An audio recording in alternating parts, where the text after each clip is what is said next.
అందరికీ నమస్కారం.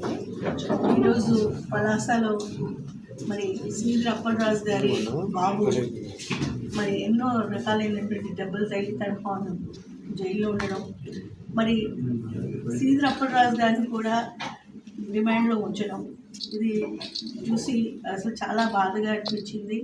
మరి వాళ్ళ భార్యని, ఇంకొక బాబు అమ్మగారిని చూడడానికి వచ్చాం. పరామర్శిస్తున్నప్పుడు అసలు కళ్ళంబడ నీరు రక్తం కారుతుంది, అంత కష్టం వచ్చింది ఈ కుటుంబానికి.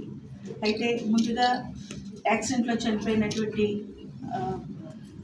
మృతి అయినటువంటి ఆయన చనిపోయినందుకు మరి ఆయన కుటుంబానికి ప్రగాఢ సానుభూతి తెలియజేస్తూ,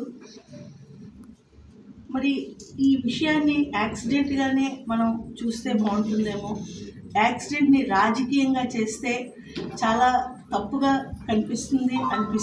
యావత్ ఆంధ్రదేశం కూడా మాట్లాడుకుంటున్నారు ఈ విషయంపై.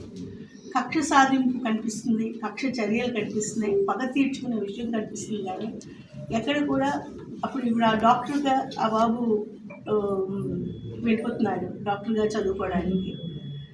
తను వెనక కూర్చుని ఉన్నాడు. మరి ఆ బాబుని ఫ్యాబ్రికేట్ చేసి ఆ బాబుని ఆ సన్నివేశంలో ముందున్నాడని చెప్పి ఆ బాబుని ఆ విధంగా వెనక్కి కూర్చోవడం వల్ల చాలా గాయాలయ్యాయి ఆ బాబుకి కూడా. ఆరవ వర్మకి మరి ఈరోజు అక్కడ జైల్లో పెట్టేసి ఇంకా అనేకమైనటువంటి చిన్నపిల్లలకి ఎన్నో మనసు గాయమవుతూ ఉంటుంది. ఆ మనసు గాయమవుతున్నప్పుడు ఆ బాబుకి చుట్టూ పోలీసులు పెట్టేసి అన్ని రకాలుగా ఎన్నో రకాల తల మీద చాలా కుట్లు పడ్డాయి. అవన్నీ ఆమె తల్లిగా చాలా బాధపడుతున్నారు.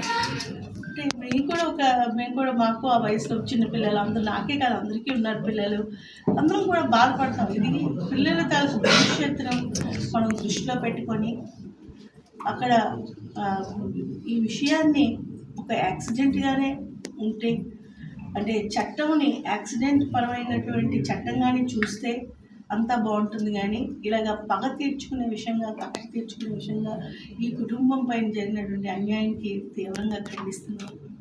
మరి శ్రీధర్ అప్పలరాజు గారిని కూడా వెంటనే తీసుకొని వెళ్ళి A3గా రిమాండ్లో పెట్టారంటే చాలా బాధగా అనిపిస్తుంది. ఒక ఆయన తండ్రిగా కొడుకు ఏమైపోతాడన్న బాధతో, బెంగతో ఆ రోజు పోలీస్ స్టేషన్ బయట అప్పలరాజు గారు ఆయన వైఫ్ అలా ఉన్నారంట. అయితే ఇవన్నీ చూస్తుంటే మన భారతదేశంలో ఉండే మన ఆంధ్ర రాష్ట్రంలో చట్టాలు ఎక్కడికి వెళ్ళిపోతుంది.